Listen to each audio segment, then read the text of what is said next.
Now, talking of events, there's one that's well worth looking out for if you happen to live anywhere near the A23. That's the famous London to Brighton road. And next Sunday, May the 5th, it's the route for the historic commercial vehicle run. There are 180 vehicles taking part, including dozens of steam wagons, 26 fire engines, and tractors and buses too. And amongst them will be this unique vehicle that's driving into the studio now. It's the van belonging to Mr. Jones the Butcher. It's Dad's Army's amazing armoured car. Who do you think you are kidding, Mr. Hitler, if you think we're on the run? We are the boys who will stop your little game.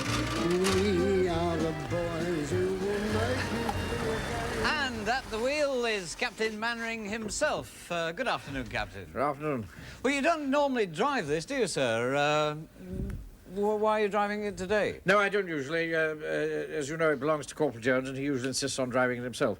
But it happens to be his heavy day in the shop. It's ration day, you know, Monday at the butcher's. And so he's given me permission to drive it. And he'll be driving it on the run to Brighton? Oh, yes, indeed. Yeah. What time will you be setting off from London? No, I'm afraid that's maximum security. I can't tell you that because we shall be sailing under sealed orders, as it were, and I shan't know myself until I get up on Sunday morning. Is it possible to tell us, though, sir, the strength of the platoon that will be travelling down? Yes, as far as I know, they'll, apart from myself, there'll be Sergeant Wilson, Lance Corporal Jones, and Private Pike.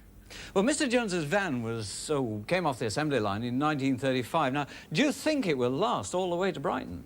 Last? Yes. Oh, gracious me, yes. Oh. There's no question about that at all. Suppose you get mechanical troubles, sir, or a puncture. Could your platoon cope with a puncture? Jones keeps it in absolutely first-class condition, as you see. I mean, punctures. Mm. Well, look at these tyres. Oh, they are very good, Absolutely first class. Yeah. Well, suppose, I mean, in Brighton, you could get attacked by or ambushed by German paratroopers. How would you cope with this, sir? Well, yes, we quite think it's extremely unlikely, but we're well prepared. I mean, if such an eventuality should occur. You see, here, every man in my platoon is trained on the word of command when they're in the van on active service. At a word of command, these ports come open, you see, all the way along here. Yeah. Out come the rifles, and of course whatever is in the line of fire will automatically be destroyed. The same thing on the other side, and through the roof of the van are rifle ports, so that we can deal with any enemy aircraft or parachuters. Oh, well, no doubt then you'll be able to cope, sir.